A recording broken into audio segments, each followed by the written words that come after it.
Hey, what's up everybody? TooTallToby here, and in today's Onshape step-by-step tutorial, we're gonna attempt to create this machined part, the keyed slider. This is a tier 2 challenge on the TooTallToby practice models library, and let's get into it.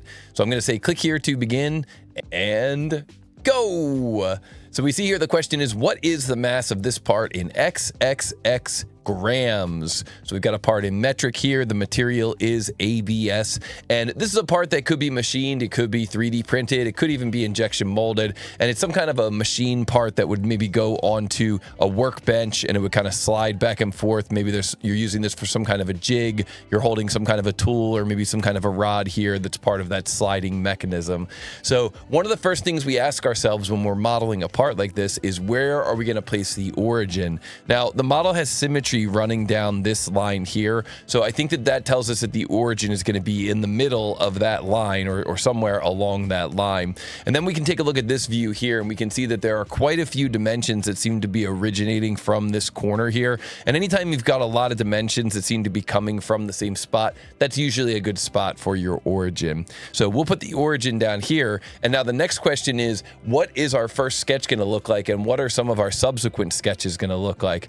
Now for me, I really like the idea of keeping my sketches simple, so I am very tempted to just create a 45 by 140 rectangle, extrude that out to the depth here of 65, and then go in from this side and add in this keywayed cut. So I think that's probably going to be my first two features, and that'll take care of this kind of base shape, and it'll take care of this keywayed cut on the bottom. Then I can focus on this shape here, which I think I'll just draw up from the center plane, so really it'd be like in the middle here, the center plane here on the front, and then I'll extrude it mid plane, and I could probably just include that hole as part of that sketch. So once I've got that feature extruded, I should be done. So that is my game plan for this challenge. Let's take a look and see how it actually goes. I'm going to say open in new window.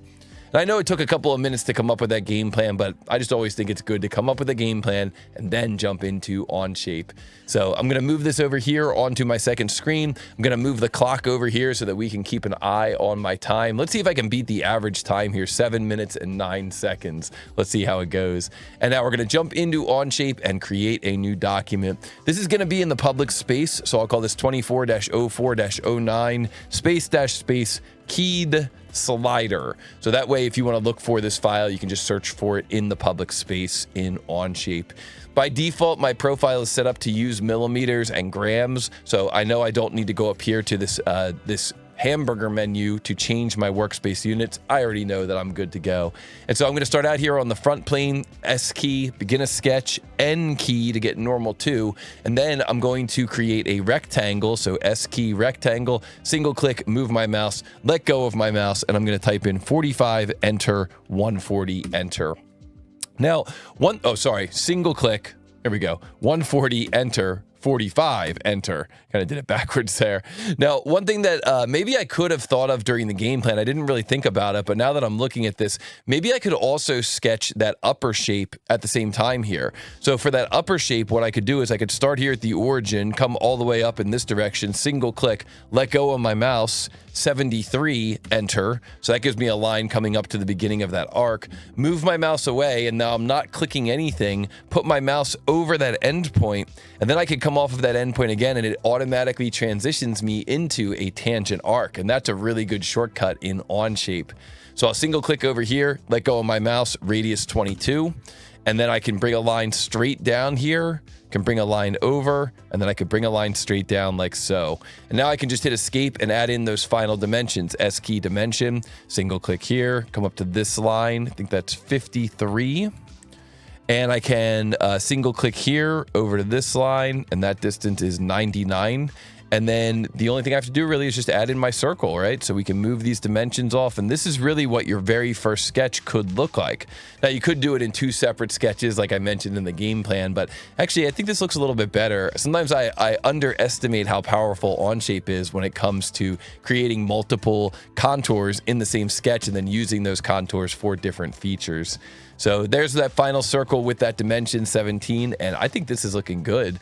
Let's S key extrude, and then I'm going to immediately press the space bar. Now what the space bar does is it clears my selections. So space bar there, There we go. And now I'm going to just pick this region right here. We're going to come down to our depth, 65, tab, tab, tab, space bar, symmetric. We're going to make that extrusion symmetric.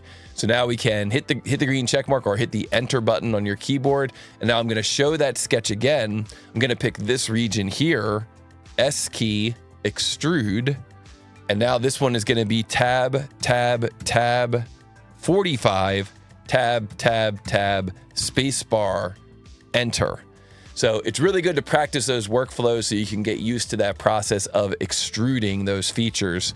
And now we get to our final feature over here, that little slotted area. Let me hide this sketch and let me come over here to this face, S key, begin a sketch, N key to get normal too. S key, I'll begin a line here. I'm gonna come straight up with a line like so. Gonna come over in this direction like so. Gonna come down like this, and then I'm gonna close that off. I'm gonna hit escape, pick on this line here and press Q, and that turns that line into a construction line. Let me hit the space bar to clear my selections. And now I'll just do a window around all this sketch geometry, and then I can click mirror on my sketching toolbar. And that gives me a mirror of that geometry about the center line right here at the origin. And that's gonna set me up nicely to just add some dimensions. So the dimension here is gonna be from this point to this point. That dimension is gonna be 25. The dimension from this line to this line, 65. And then the height here from this line up to this line is gonna be 10. And look at that, nice fully constrained sketch. So now we can take that sketch and we can S key extrude, and this is gonna be remove through all, and we hit the green check mark, and yes, this part is looking good. So the final things that I would do with a model like this before releasing it, I would come in here to the tree and rename things, Shift N, call this main block, click in the background, click this one, Shift N, upper tombstone area, click in the background, click this feature here, Shift N, lower slot. And then I might consider coming down here to the name of the part, right click, edit appearance, and just kind of make it match up a little bit closer with the customer's colors. Customers always like it when you do that. And then finally, I'll right click here on the name of the part and I'll say assign material. And we're gonna go to the TooTallToby custom material and assign the material ABS. So now we can hit the green check mark, measure the mass of this part, 474. Let's come over here to this box, 474, and enter. And oh yeah, we did it.